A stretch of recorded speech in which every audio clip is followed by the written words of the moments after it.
بسم اللہ الرحمن الرحیم۔ السلام علیکم۔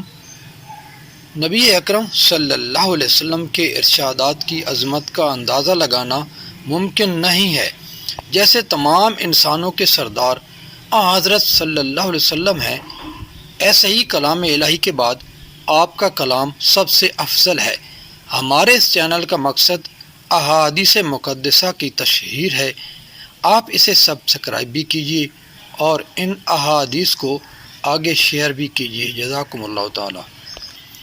حضرت جابر رضی اللہ تعالیٰ عنہ بیان کرتے ہیں، میں نے رسول اللہ صلی اللہ علیہ وسلم کو آپ کی وفات سے 3 روز قبل یہ فرماتے ہوئے سنا، تمہیں اللہ سے حسن ظن کی صورت میں ہی موت آنی چاہیے۔ حضرت ابو قتادہ رضی اللہ تعالیٰ عنہ حدیث بیان کرتے ہیں، رسول اللہ صلی اللہ علیہ وسلم کے پاس سے ایک جنازہ گزرا تو آپ صلی اللہ علیہ وسلم نے فرمایا، یہ راحت پا گیا یا دوسرے اس سے راحت پا گئے؟ صحابہ نے عرض کیا، یا رسول اللہ صلی اللہ علیہ وسلم، یہ راحت پا گیا یا دوسرے اس سے راحت پا گئے، اس سے کیا مراد ہے؟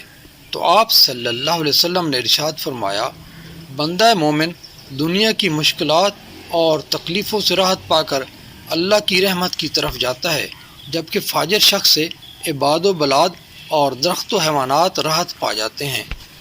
حضرت عبداللہ بن عمر رضی اللہ تعالیٰ عنہما بیان کرتے ہیں، رسول اللہ صلی اللہ علیہ وسلم نے مجھے کندھے سے پکڑ کر فرمایا، دنیا میں کسی اجنبی شخص یا کسی راہ گزر کی طرح رہو۔